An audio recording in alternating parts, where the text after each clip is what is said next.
لے آئیں گے۔ جب وہاں پہنچ کر اس کو دیکھا تو کہنے لگے کہ ہم راستہ بھول گئے، کہیں اور پہنچ گئے، یہ تو وہ باغ نہیں ہے۔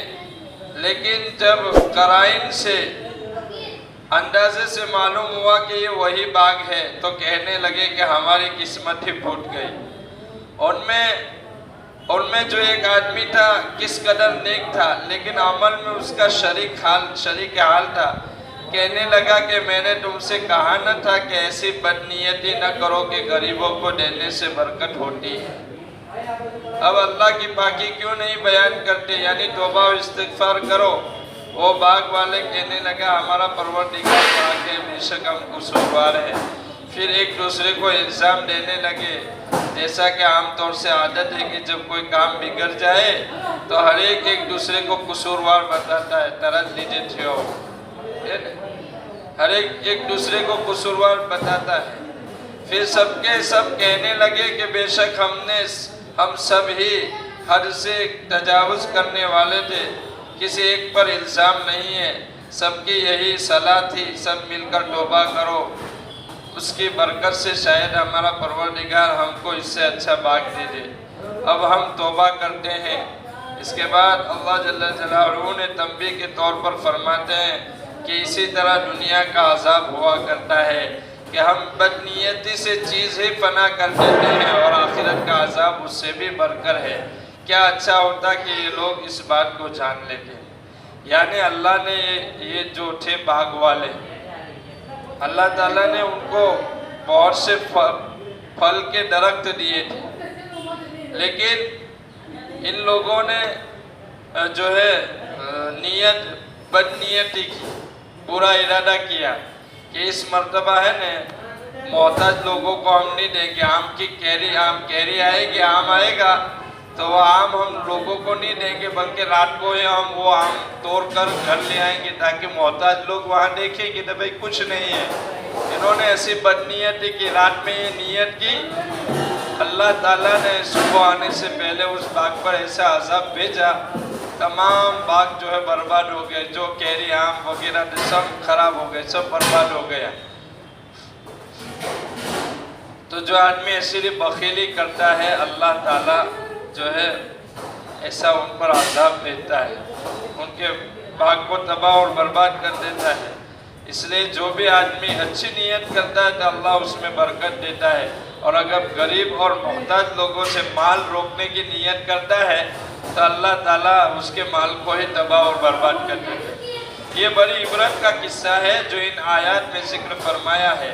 جو لوگ غربا اور مساکین یعنی غریب اور مسکین اور ضرورت مند لوگوں کو نہ دینے کا وعدہ کرتے ہیں، عہد و پیمان کرتے ہیں، قسمیں کھا کر وعدے کرتے ہیں کہ ان ضرورت مندوں کو ایک پیسہ بھی نہیں دیا جائے گا، یعنی وہ لوگ یہ سمجھتے ہیں کہ محتاجوں کو ہم کھانا دے کر، ہم جو ہے باغ کا مال دے کر، پھل دے کر جو ہے ان کی ضرورتوں کو پوری کرتے ہیں، یہ سمجھتے ہیں انہوں نے۔ ایک وقت کی روٹی بھی نہ دی جائے گی، یہ نالائق ہرگز اعانت کے مستحق نہیں، ان کو دینا بیکار ہے۔ وہ اپنے سارے مال سے یوں بیک وقت ہاتھ دھو لیتے ہیں، اور جو نیک دل اور اس طرز کو پسند نہیں کرتے لیکن عملاً لحاظ اور ملاحظہ میں اس کے شریک حال ہوتے ہیں، وہ بھی عذاب کے بلا سے نجات نہیں پاتے ہیں۔ عبداللہ ابن عباس رضی اللہ عنہما فرماتے ہیں ان آیات میں جو واقعہ گزرا ہے وہ حبشہ کے رہنے والے آدمیوں کا ہے۔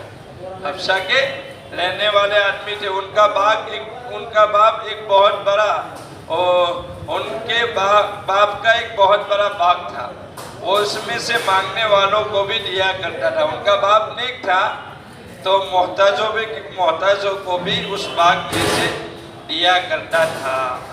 جب ان کا انتقال ہو گیا تو اس کے اولاد کہنے لگی ابا جان تو بیوقوف تھے، سب لوٹا دیتے تھے، غریب لوگوں کو دے دیتے تھے، ہم ایسا ویسا کرنے والے نہیں ہیں، ہم اپنا ہی پیٹ بھریں گے، سب کچھ ان لوگوں کو بانٹ دیتے تھے۔ پھر قسمیں کھا کر کہنے لگے کہ ہم صبح ہی سارا باغ کاٹ کر لائیں گے اور کسی فقیر کو اس میں سے کچھ نہیں دیں گے۔